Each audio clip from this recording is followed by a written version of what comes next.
sebuah simfoni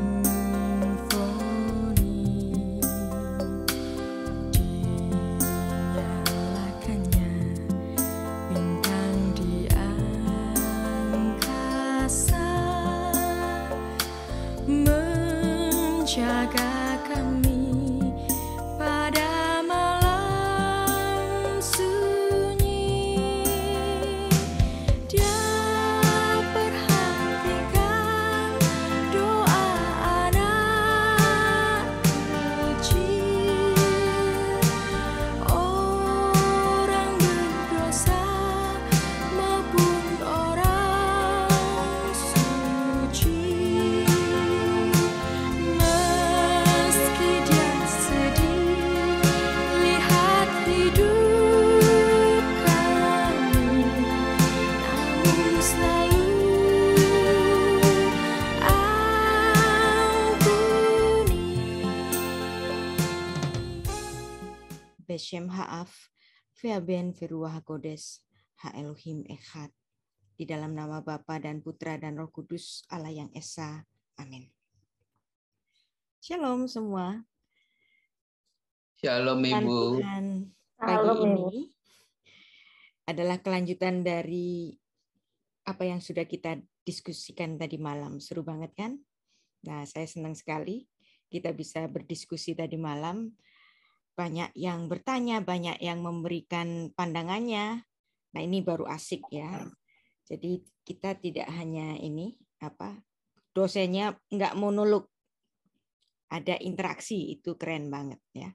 Dan ini mengasah kita untuk menjadi pendengar-pendengar yang baik dan respon kita terhadap apa yang kita pelajari. Juga hari ini, walaupun kita nggak ada tanya jawab, tapi ini bisa kita bawa nanti di kelas untuk ini bertanya jawab juga, karena ini juga berurusan dengan apa yang sudah kita pelajari dalam pelajaran kitab genealogi yang ke-35 sampai ke-36 ya. Ini banyak sekali berhubungan dengan itu.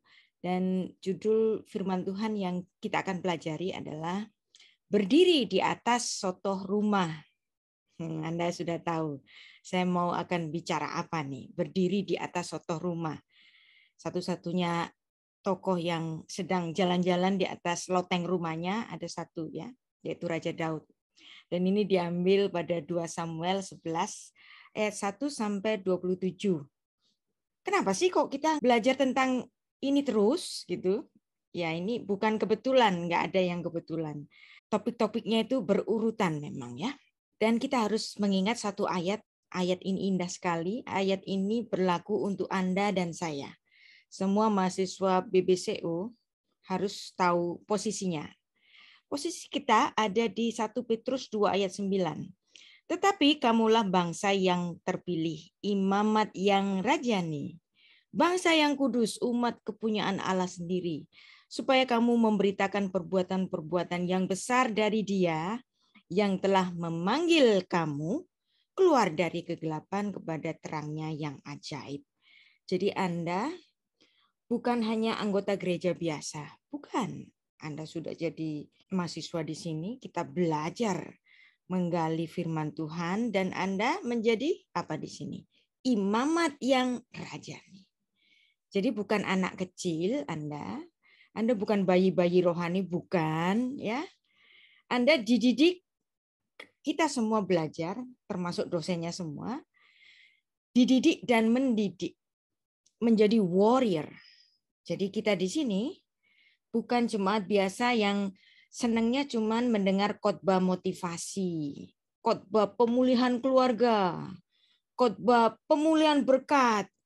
Ya boleh sih, tapi itu ranah di khotbah-khotbah biasa di gereja yang didengar untuk jemaat awam. Anda sekarang bukan awam lagi, Anda semua adalah para ahli kitab. Jadi kalau Anda semua adalah para ahli kitab, Anda harus mendengar makanan yang keras karena Anda menjadi warrior. Ada banyak gereja itu pendetanya hanya khotbah cuman motivasi, pemulihan keluarga, berkat melimpah, mukjizat kesembuhan yang begitu-begitu. Itu semua termasuk susu. Anda semua sekarang adalah warrior. Ibrani 5 ayat 11 dan 14. Tentang hal itu banyak yang harus kami katakan, tetapi yang sukar untuk dijelaskan karena kamu telah lamban dalam mendengarkan. Sebab sekalipun kamu ditinjau dari sudut waktu sudah seharusnya menjadi pengajar, kamu masih perlu diajar asas-asas pokok dari pernyataan Allah dan kamu masih memerlukan susu, bukan makanan keras. Sebab barang siapa memerlukan susu, ia tidak memahami ajaran tentang kebenaran. Sebab ia masih anak kecil. Jadi kalau yang masih mau dengar motivasi terus, mendengar doa pemulihan keluarga, terus berkat, terus mujizat, terus dia masih anak kecil. Tetapi Anda semua adalah warrior.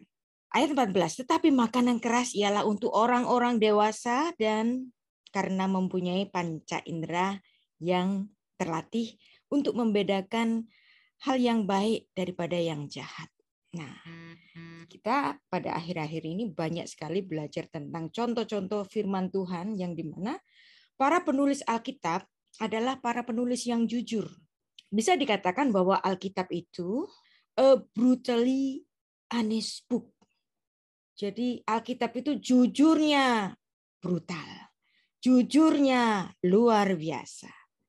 Di sini kita tidak sedang tunjuk jari, tuh di sana pendeta yang ono tuh berdosa.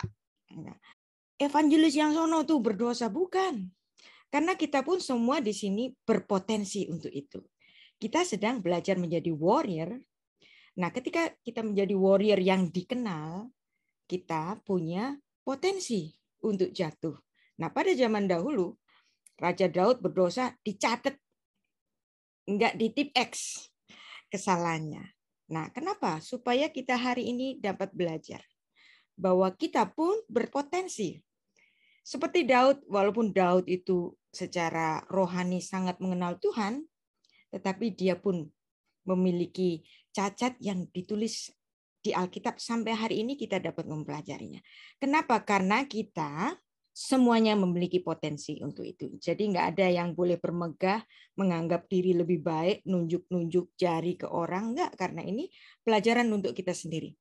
Daud adalah anak bungsu dari Isai, dari suku Yehuda, dan dia memang dipilih oleh Tuhan untuk di garisnya itu Sang Mesias itu lahir. Di Alkitab sendiri misalnya Tuhan Yesus mengatakan dalam Wahyu 22 ayat 16, akulah tunas, yaitu keturunan Daud. Jadi Daud di sini dipilih secara khusus untuk menjadi orang yang menurunkan garis mesianik. Dan dia adalah raja yang kedua dan dia menjadi penggenap dari apa yang dijanjikan Tuhan melalui Abraham mengenai kepemilikan tanah. Pada saat Tuhan menjanjikan wilayah bagi Abraham, pada saat dia hidup, dia belum memiliki tanah yang dijanjikan. Nah, tanah yang dijanjikan itu baru terwujud pada zamannya Daud, ketika Daud merebut Yerusalem dari tangan orang-orang Yebus. Wow, luar biasa sekali. Daud menjadi penggenap bagi janji yang diberikan kepada Abraham. Ada satu hal yang sangat indah sekali dari Alkitab kita. Tampaknya ini suatu ayat yang bersifat harfiah, tapi juga bisa bersifat secara rohani, yaitu Ulangan 22 ayat 8, yang dimana ini merupakan mitzvot hukum Taurat nomor 263. Apa sih mitzvotnya? Membuat pagar sotoh rumah, membuat pagar untuk loteng. Bayangkan kalau Anda punya loteng, rumah Anda loteng, nggak ada pagarnya, terus Anda punya anak kecil, bahaya sekali, anak Anda bisa jatuh. Maka ada ketentuan hukum Taurat, kalau punya loteng harus dibangun pagar. Tapi ini juga bisa berarti secara rohani bahwa kalau orang itu berdiri di atas sotoh rumah, yaitu berdiri lebih tinggi di atas orang-orang sekelilingnya, hati-hati. Dia harus bangun pagar di lotengnya itu. Nah, ini yang nggak dilakukan oleh Daud. Ulangan 22 ayat 8. Apabila engkau mendirikan rumah baru, maka haruslah engkau memagari soto rumahmu supaya jangan kau datangkan hutang darah pada rumahmu itu apabila ada seorang yang jatuh di atasnya. Wow, ayat ini indah sekali. Kalau kita memiliki suatu kemapanan, jangan lupa bangun pagar. Nah, ya. Jangan lupa bangun pagar. Pagar ini yang enggak dilakukan oleh Daud, dia tidak memagari dirinya pada saat ia berdiri di atas suatu rumah. Rumah itu apa sih? Rumah bisa berarti bangunan rumah, betul. Rumah bisa berarti rumah tangga, semua keturunan dari kepala rumah tangga itu. Kemudian rumah itu bisa bermakna dinasti kerajaan. Rumah itu bisa berarti serikat pekerja seprofesi. Jadi maknanya luas sekali. Kalau berdiri di atas kerajaan, berdiri di atas perusahaan yang Anda pimpin, berdiri di atas gereja yang Anda pimpin, jangan lupa untuk membangun suatu rumah. Nah, ayatnya kita baca 2 Samuel 11 ayat 1 sampai 27. Pada pergantian tahun, pada waktu raja-raja biasanya maju berperang, maka Daud menyuruh Yoab maju bersama orang-orangnya dan seluruh orang-orang Israel. Mereka memusnahkan Bani Amon dan mengepung kota Raba. Sedang Daud sendiri di atas Yerusalem. Asik nih ya. Dia sudah jadi raja, sudah punya seorang panglima yang menggantikan Daud. Sekarang Daudnya santai. Jadi Daud ketika dia menjadi panglima, dia nggak pernah jatuh. Keren. Nggak pernah jatuh dia pada saat berperang. Tapi dia jatuhnya apa? Pada saat leyeh-leyeh. Pada saat santai-santai ngelihat, aduh ini kerajaanku, dia berdiri di atas suatu rumahnya. Betapa luasnya kerajaanku, betapa mulianya kerajaanku, betapa kayanya keluargaku, kerajaanku. Biar aja sih itu si Yoab yang berperang. Rajanya leyeh-leyeh, santai-santai. Nah, berperangnya melawan siapa? Berperang melawan Bani Amon di kota Raba. Di mana sih kota Raba itu? Kota Raba itu adalah ibu kota dari Bani Amon. Nah, sekarang kota Raba itu namanya Aman. Jadi Anda bisa hubungkan antara Amon dan Aman. Aman ini adalah ibu kota Yordania. Nah, enak nih. Udah ada yang berperang untuk aku. Jadi, ketika Daud mengukuhkan diri sebagai raja yang kuat, Amon aman. Amannya Daud, Amon sudah dikuasai, Daudnya aman, tapi apakah amannya Daud ini membuat Daud aman? Enggak. Justru pada saat Daud merasa aman, ia mendapat kecelakaan besar. Nah, sekarang kita baca 2 Samuel 11 ayat 2.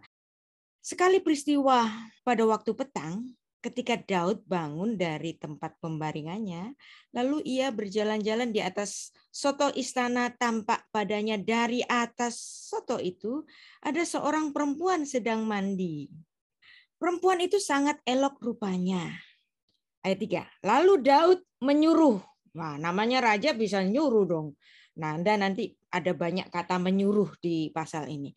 Daud menyuruh orang bertanya tentang perempuan itu.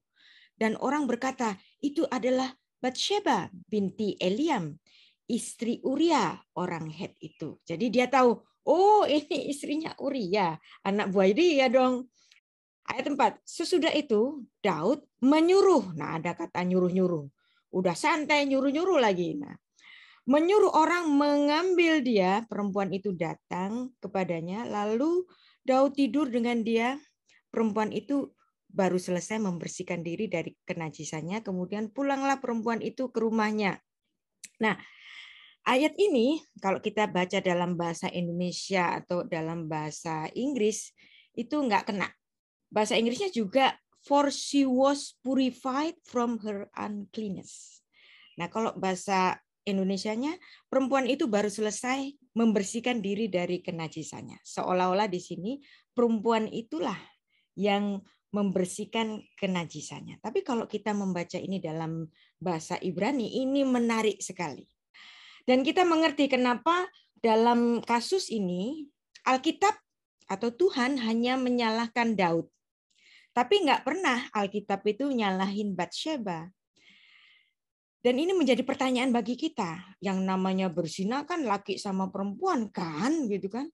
Tapi di sini kok Batsheba kok nggak disalahkan? Nah, kita mungkin bisa berpikir, oh iya, Batsheba nggak bisa disalahkan karena dia adalah rakyat di situ. Dia nggak bisa nolak permintaan Daud. Betul, betul. Ya, itu betul.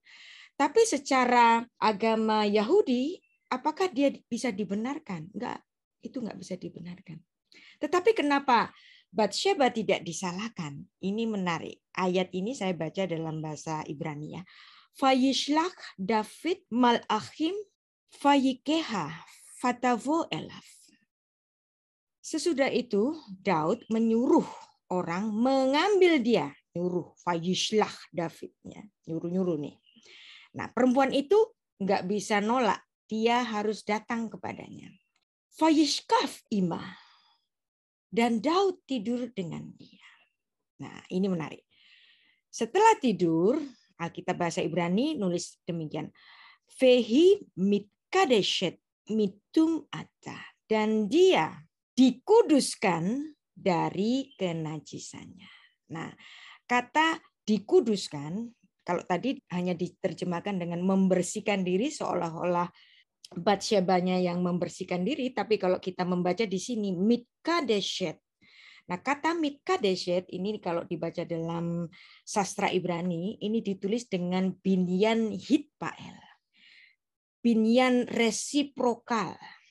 Yang dimana pembersihan itu tidak hanya dilakukan oleh Batsheba, tetapi juga dilakukan oleh orang lain. Nah, orang lainnya ini siapa?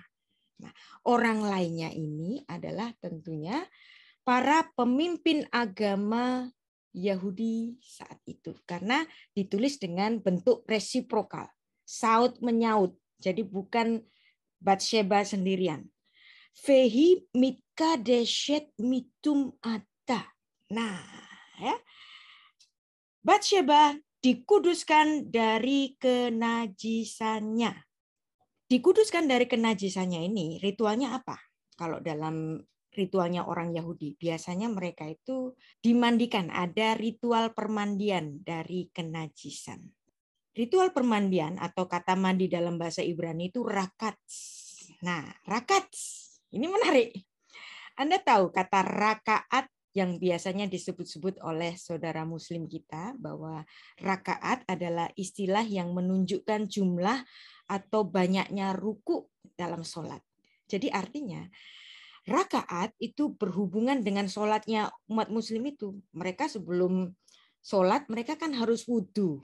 Nah, ritual wudhu itu sebenarnya adalah ritual yang ada di Alkitab kita yang disebut dengan netilat yadayim. Jadi sebelum mereka itu berdoa, mereka harus melakukan wudhu. Netilat yadayim. Pembersihan tangan dan kaki. Nah, artinya di sini Batsheba itu dimandikan untuk dia dikuduskan dari kenajisannya. Maka di sini secara ritual Batsheba adalah objek penderita. Setelah dia dipakai oleh rajanya, maka dia dikuduskan sesuai dengan ketentuan agama Yahudi. Nah, di sini tentu saja Batsheba dibersihkan dari kenajisannya itu. Maka Alkitab tidak pernah merujuk ini adalah kesalahan dari Batsheba karena dia sudah dikuduskan dari kenajisannya itu. Nah, tetapi ini adalah suatu hal yang sebenarnya suatu penyimpangan atau suatu rekayasa. Karena rajanya mau, jadi ada rekayasa. Oke, boleh deh. Padahal Alkitab itu mengatakan untuk setiap dosa perzinahan itu hukumannya mati. Nggak ada tulisannya kecuali raja nggak dihukum mati. Ini berlaku untuk semua orang. Tetapi pada saat itu ada penyimpangan. Bahwa karena rajanya mau nih, rajanya lapar mau makan, jadi harus dipenuhi kelaparannya itu, perempuan itu dibawa kepadanya, dan sebenarnya itu adalah dosa perzinahan. Ini menarik sekali kalau Anda suka penyanyi Sting, ada satu lagu yang judulnya Mad About You. Judul lagu Mad About You ini ditulis oleh Sting. merujuk kepada dosa Daud ketika dia mengingini Batsheba. Jadi ada banyak lagu-lagu yang sepertinya ini lagu dunia, tapi ini sebenarnya lagu ini adalah lagu yang sangat rohani banget.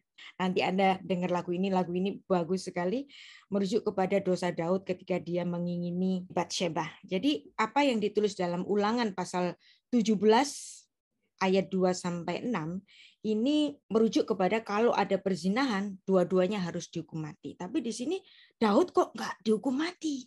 Karena di situ ada apa? Ada rekayasa dari agama yang terbentuk kala itu. Jadi seperti hari ini ya, hari ini kalau Anda jalan-jalan ke puncak gitu, nah ada yang namanya ada istilah apa? Nikah mut'ah, ya, nikah mut'ah.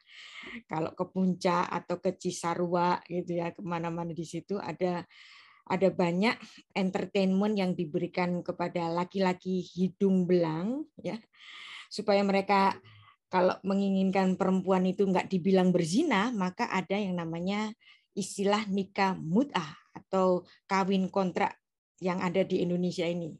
Jadi malam itu mereka dikawinin, pagi setelah selesai mereka diceraiin. Nah ini sama juga. Ini adalah jenis-jenis bentuk rekayasa dari hukum-hukum Tuhan.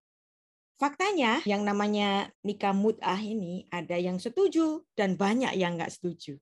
Perkawinan jenis ini dinilai tidak sah oleh hukum di Indonesia karena bertentangan dengan tujuan pernikahan. Tetapi jenis nikah mut'ah ini terjadi pada zaman Daud. Dan itulah yang terjadi pada Batsheba. Ketika selesai pagi itu, dia dikuduskan. Selesai. Tampaknya selesai, ternyata nggak selesai. Nggak selesainya di mana? Karena urusannya membuat si Batsheba itu mengandung. 2 Samuel 11 ayat 5. Lalu mengandunglah perempuan itu. Disuruhnya lah orang memberitahukan kepada Daud, aku mengandung. Wow, di sini Daudnya, wah langsung dia pusing. Lalu Daud menyuruh, nah, ayat 6, kepada Yoab untuk mengatakan, suruhlah Uria. Nah, kata menyuruh lagi, udah 4 kali nih. Orang Het itu datang kepadaku, maka Yoab menyuruh Uria datang menghadap Daud. Nah, tentu saja karena ini ada waktunya, zaman dulu kan mesti jalan kaki gitu atau naik kuda. Ketika Uria masuk menghadap raja, bertanyalah Daud kepada keadaan Yoab dan tentara di keadaan perang. Nah, hari pertama nih ya. Kemudian berkatalah Daud kepada Uria, pergilah ke rumahmu dan basuhlah kakimu. Ketika Uria keluar dari istana, maka orang menyusul dia dengan membawa hadiah raja. Dikasih hadiah nih. Suruh pulang. Kenapa suruh pulang? Supaya tidur sama istrinya. Karena istrinya lagi hamil. Nah artinya supaya dia tidur. Nanti kalau tiba-tiba istrinya punya anak, jadi nggak kasus. Strateginya banyak nih. Hari pertama. Tapi ternyata Uria nggak pulang.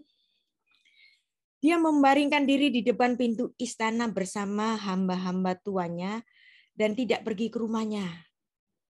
Si Daudnya mulai derdek, waduh kok nggak pulang sih gitu. Nah hari kedua udah ditungguin sama Daud.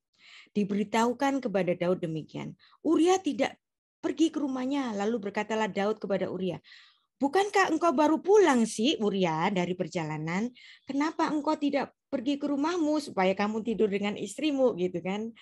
Mau cuci tangan nih Daud. Nah, tetapi Uria berkata kepada Daud, tabut serta orang Israel dan orang Yehuda diam di dalam pondok. Juga tuanku Yoab dan hamba-hamba tuanku sendiri berkemah di padang. Masakan aku pulang ke rumahku untuk makan dan minum dan tidur dengan istriku? Demi hidupmu, Raja, dan demi nyawamu, aku tidak akan melakukan hal itu. Keren banget ini ya. Jadi karena dia itu setia kawan dengan para pasukannya dan dia juga setia kepada atasannya yaitu Yoab dan Daud, dia nggak mau pulang untuk tidur dengan istrinya. Tapi ini di mata Daud, waduh bahaya nih. Kok dia nggak mau pulang? Kata Daud kepada Uria, tinggallah hari ini di sini, besok aku akan melepas engkau pergi. Jadi Uria tinggal di Yerusalem pada hari itu, keesokan harinya, hari ketiga. Daud memanggil dia untuk makan dan minum dengan dia dan Daud membuatnya mabuk. Nah, kalau mabuk, tahu-tahu dia bisa lupa pulang ke rumahnya dan tidur dengan istrinya. Tapi ternyata enggak. Dia tidurnya bersama dengan para hamba-hamba tuannya. Dia tidak pergi ke rumahnya. Paginya, wah udah nggak bisa nih, orang ini terlalu setia nih. Daud menulis surat kepada Yoab dan mengirimkannya dengan perantaraan Uria. Jadi yang bawa itu Uria. Ditulisnya dalam surat itu demikian. Tempatkanlah Uria di barisan depan dalam pertempuran yang paling hebat. Kemudian kamu mengundurkan diri daripadanya supaya ia terbunuh mati. Jadi surat perintah untuk membunuh Uria dibawa oleh Uria sendiri, dikasihkan ke Yoab. Nah, jadi kemudian ada perang antara Bani Amon mengepung kota Raba, yang mengepung kota Raba itu, dan di situ ditempatkanlah Uria di depan dan matilah Uria. Nah, ini semua ini kita sudah tahu. Kemudian pada 2 Samuel pasal 12 nanti Nathan memperingatkan Daud sampai Daud itu menyesal. Nah, di dalam pasal 12 ini, kalau di dalam pasal 11 itu Daud saja yang nyuruh. Nah, di pasal 12 ini Tuhanlah yang menyuruh. Tuhan menyuruh siapa? Tuhan menyuruh Nathan, ya, untuk memberikan peringatan kepada kemabukan dari Daud, mabuk kuasa, berdiri di atas sotoh rumah, lotengnya nggak dibangun pagar, dia kepleset di situ. Kemudian kita tahu ceritanya, suatu perumpamaan yang diberikan oleh Nathan itu bahwa ada seorang miskin yang hanya memiliki 1 domba. Dan seorang miskin itu sangat mengasihi dombanya itu. Kemudian ada orang kaya. Dombanya banyak. Tetapi ketika dia ingin membuat pesta, dia nggak menyembelih domba-domba yang dia punya yang banyak itu. Tapi dia ngambil 1 domba milik orang miskin itu untuk mengobati kelaparannya itu. Ketika bercerita demikian, Daudnya ini sok suci. Langsung dia motong Nathan. Siapa itu orang itu? Orang itu harus dihukum 4 kali lipat dari kejahatannya. Lalu si Nathan bilang, engkaulah orang itu.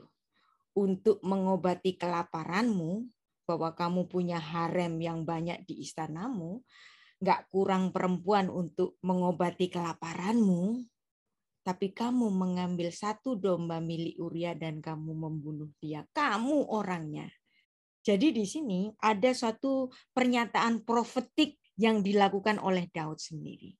Kejahatan orang itu harus dibalaskan 4 kali lipat dan ini benar-benar terjadi. Daud membayar 4 kali lipat dari apa yang diucapkannya sendiri. Bahwa dia kehilangan 4 nyawa dari anaknya sendiri. Yang pertama adalah putra yang dikandung oleh Batsheba di situ. Yang kedua adalah kematian Amnon. Yang ketiga adalah kematian Absalom. Yang keempat adalah kematian Adonia. Dan Daud di situ terkejut sekali dan segeralah Daud itu menyadari kesalahannya. Saat itu juga dia bertobat. Nah, di sini ya. Kita tadi malam belajar tentang firman Tuhan tentang kekerasan di Gibea, kita merasa aneh. Dan di situ ketika kita membaca tentang kekerasan di Alkitab, dan itu menggugah hati nurani kita, jadi ternyata Alkitab itu kadang-kadang menuliskan sesuatu yang nyeleneh, sesuatu yang nggak mungkin dilakukan oleh kita, ya, sesuatu yang menggugah hati nurani kita. Kok bisa sih ada orang udah bikin hoak, kemudian memutilasi, kemudian menyebabkan perang, menyebabkan 25.000 orang mati, tetapi dia biasa-biasa saja. Di mana hati nuraninya? Nah, ternyata cerita tentang kekerasan ini bukan mengajarkan kekerasan, tetapi cerita tentang kekerasan di Alkitab itu mengajarkan tentang kelemah lembutan dalam diri hati kita. Karena di dalam cerita itu kita digugah hati nurani kita untuk melihat suatu kebenaran. Nah, di sini juga kita disodori suatu cerita tentang perzinahan, bukan meniru perzinahannya, bukan meniru pembunuhannya yang dilakukan Daud, bukan. Tetapi dari sini kembali kita itu digugah hati nurani kita untuk tidak melakukan sesuatu seperti Daud. Dan kita meneladani pertobatan yang dilakukan oleh Daud, bahwa ketika satu kali dia ditegur oleh Nathan, saat itu pula dia bertobat. Dan dalam pertobatannya itu, anak yang dilahirkan oleh Batsheba ini ternyata sakit. Dan Daud berdoa, Tuhan, nggak adil kalau ini adalah kesalahanku, tetapi anak ini yang sakit. Ini kesalahanku Tuhan, bukan kesalahan anak ini. Tapi apakah Tuhan mendengar doa Daud? Ternyata Tuhan nggak mendengar doa Daud. Anak itu tetap sakit dan mati. Nah, ketika anak itu tetap sakit dan mati, kemudian Daud itu justru selesai dari puasanya, justru selesai dari pergabungannya. Dalam 2 Samuel pasal 12 ayat 23, Daud berkata demikian. Tetapi sekarang ia sudah mati, anak itu sudah mati. Mengapa aku berpuasa? Dapatkah aku menghidupkannya kembali? Aku yang akan pergi kepadanya, tetapi ia tidak akan kembali kepadaku. Jadi di sini Daud mendapatkan pengertian bahwa anak itu sudah kembali kepada yang menciptakannya. Dia nggak akan kembali kepadaku. Aku yang akan datang menemuinya. Jadi ini seperti yang ditulis dalam Pengkhotbah 12 ayat 7, debu kembali kepada debu. Anak itu sudah kembali kepada debu. Tetapi roh kembali kepada Allah yang mengaruniakan. Daud percaya bahwa anak yang sudah meninggal ini sudah selamat dan dia sudah bersama dengan Tuhan, karena dia kembali kepada yang mengaruniakannya. Nanti aku yang akan datang menemui dia. Di sini kita menjadi belajar banyak untuk digugah kembali hati nurani kita. Bahwa kesalahan yang ada di Alkitab, brutalnya Daud dan brutalnya Alkitab untuk bercerita tentang hal-hal dosa kejahatan yang dilakukan oleh Daud, kejujurannya itu brutal banget, nggak pakai ditip X gitu kan. Tetapi di sini kita belajar bersama bahwa ini adalah suatu potensi yang bisa terjadi kepada Anda dan saya. Kita semua di sini dididik untuk menjadi pengajar. Anda semua punya potensi untuk menjadi hamba Tuhan yang besar. Anda punya potensi untuk menjadi pengkhotbah yang besar. Anda punya potensi untuk menjadi guru yang besar, dan di situ Anda menjadi orang terkenal, dan kemudian Anda menjadi takabur. Dan ini semua adalah suatu potensi yang bisa terjadi pada Anda semua dan saya. Nggak ada kekecualiannya. Ketika kita berdiri di atas loteng, mengagumi hasil karya kita, terus kita nggak bangun pagar, apa yang terjadi? Kita ngelihat yang enggak-enggak. Bini orang mandi kita lihat. Dan di situ kita jadi jatuh deh. Nah, jadi ini semua bisa terjadi pada diri kita. Apa yang terjadi pada diri Daud bisa terjadi pada diri kita. Nah, jadi apa yang ditulis dalam Ulangan 22 ayat 8, apabila engkau mendirikan rumah baru, ya, jadi pencapaian baru, sekarang Anda jadi pengkhotbah besar, sekarang Anda menjadi hamba Tuhan besar, Anda menjadi gembala Tuhan yang besar. Nah, di situ jangan lupa untuk memagari sotoh rumahmu. Pagarnya dengan apa? Pagarnya dengan firman. Di situ Daud tidak sedang memuji Tuhan, tidak sedang belajar firman, dia sedang jalan-jalan santai, melihat bini orang mandi, akhirnya dia jatuh. Jadi seperti pepatah dunia juga mengatakan bahwa power tends to corrupt. Ketika Daud menggunakan powernya nyuruh. Di situ ada korupsi. Bahkan hukum Tuhan pun dikorupsi. Perempuan itu dipakai kemudian dikuduskan, dimandikan, dibaptis, dibersihkan, pakai ritual agama. Nah, banyak sekali di antara kita yang begitu. Nah, kesalahan dari hamba Tuhan besar ditutup-tutupin. Tapi hal yang tertutup ini itu juga pada saatnya akan terbuka. Kita sudah belajar beberapa minggu yang lalu tentang kuil Baal dan adanya Kedesya dan Kadesh. Di mana gereja itu berubah menjadi gereja Baal, maka di situ pula ada Kedesya. Contohnya banyak. Misalnya Ravi Zakaria di dalam puncak kejayaannya, dia jatuh pada dosa-dosa yang sama seperti Daud tadi.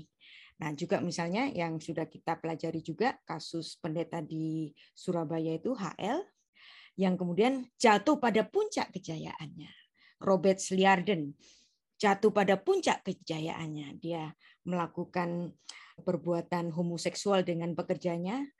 Douglas Goodman, Paul Crouch ini juga. Nah, yang terakhir ini yang lagi viral, pendiri dari gereja yang terkenal di Australia, Hillsong Church. Pendirinya namanya Brian Houston, yang dimana kasusnya itu sudah 10 tahun lebih, yang dimana ditolak, didinai terus, pada akhirnya nggak bisa ditutupi, dan kasus ini terbuka lebar. Semuanya terjadi ketika apa? Ketika mereka berjuang untuk membuat gerejanya besar? Enggak, ketika mereka berjuang pada awal-awal pelayanannya, semua adalah pelayan-pelayan yang hebat. Tetapi semuanya jatuh pada puncak kejayaannya. Maka ketika kita ada di puncak kejayaan, merasa di puncak kejayaan, jangan lupa Ulangan 22 ayat 8. Apabila engkau mendirikan rumah yang baru, haruslah engkau memagari sotoh rumahmu. Anda dan saya semuanya punya potensi demikian.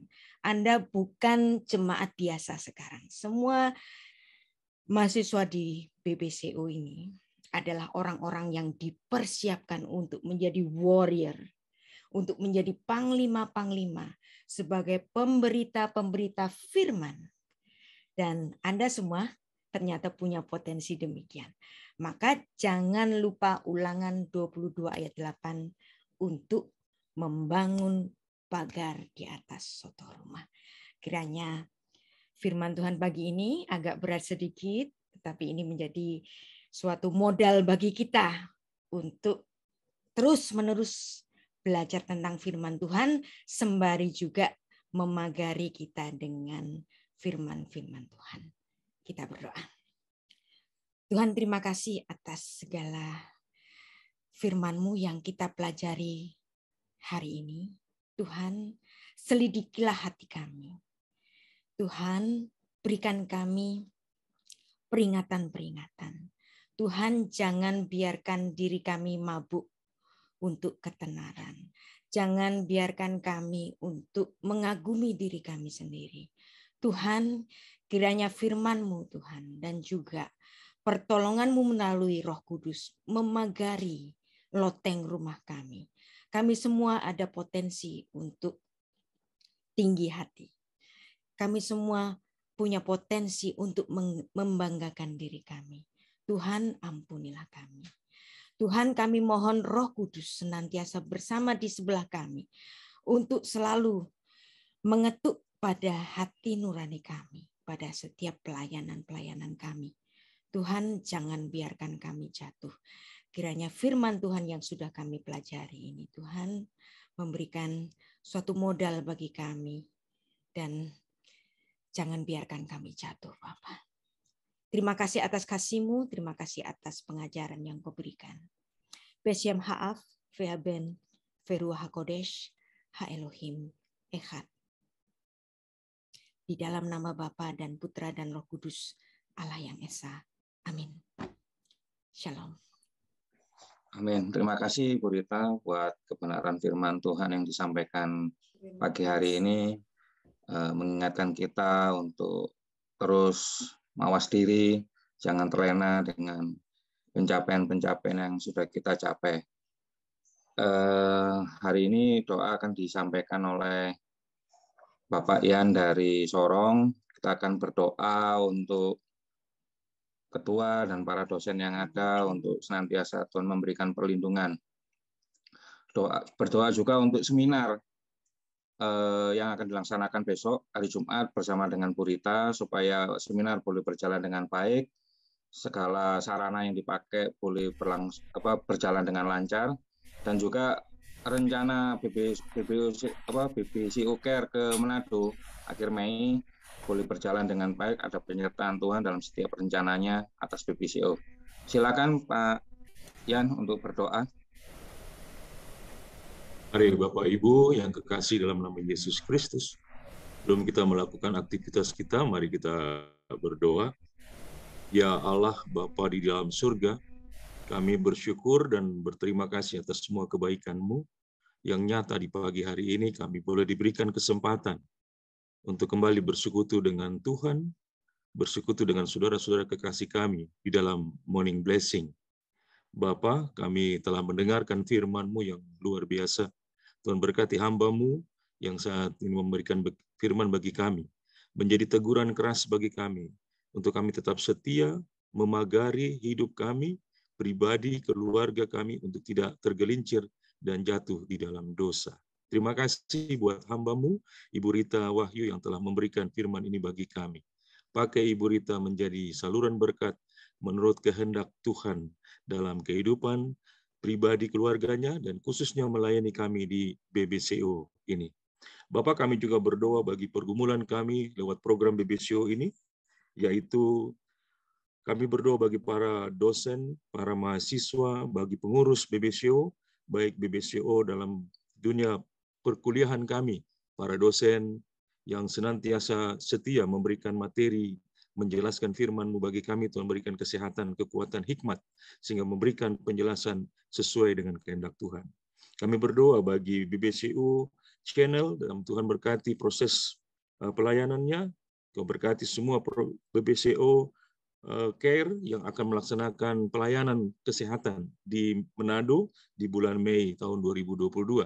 Kami juga berdoa menyerahkan seminar BBCO tanggal 25 Maret 2022 besok. Tuhan, Kau berkati semua persiapannya, mulai panitia, hamba Tuhan Ibu Rita Wahyu yang akan berbicara, menyampaikan firman-Mu pada saat ini. Berikanlah kami juga Tuhan yang telah mendaftarkan diri untuk mengikuti seminar ini. Tuhan berikan hikmat supaya dengan kudus, dengan apa yang ada pada kami, kami siap untuk menerima apa yang disampaikan oleh hamba-Mu dalam seminar ini. Terima kasih Tuhan. Banyak perkara yang kami hadapi dalam dunia pribadi, keluarga, bahkan dalam BBCO ini. Tuhan berikan kami hikmat, petunjuk Tuhan untuk bisa mengelola hidup kami secara berkehendak kepada Tuhan. Terima kasih Tuhan, visi misi BBCO yang sudah mulai terakumulasi, yang sudah boleh ada dalam kehidupan kami, menjadi orang yang cerdas, berwawasan, dan berkarakter Kristus, boleh terus tertanam dalam hidup kami dalam program BBCO ini. Terima kasih Tuhan. Kami hendak mengarungi hidup kami di pagi hari ini sampai selesai di hari ini. Kami percaya Tuhan, kuasa-Mu telah mendahului kami. Inilah doa dan pergumulan kami. Kami sampaikan kepadamu dengan keyakinan yang sungguh bahwa Tuhan telah menyelesaikannya bagi kami. Inilah pergumulan doa syukur kami. Hanya dalam nama Tuhan Yesus Kristus kami berdoa dan bersyukur. Dan kami berharap kepadamu saja. Kami mohon kiranya Tuhan sendiri yang berperkara dalam hidup kami. Untuk doa berkat, Pak Ketua, kami mohon menuntut kami. Arahkanlah tanganmu kepada Tuhan, angkat kedua tanganmu. Kiranya damai sejahtera dari Allah Bapa, kasih karunia dan berkat dalam Tuhan Yesus Kristus, kuat kuasa persekutuan dan penghiburan dalam Roh Kudus kiranya turun atas kita mulai pagi ini sampai Maranatha Tuhan Yesus datang kali yang kedua. Terimalah berkat dalam nama Tuhan Yesus. Haleluya. Amin.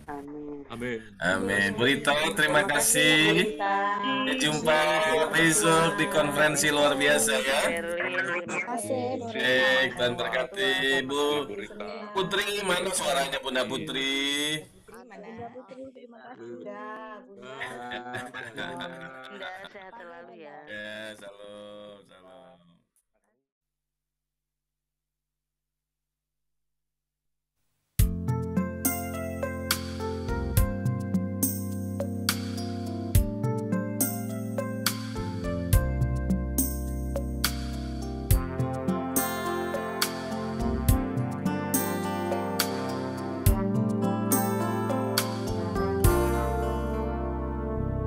Dia berkuasa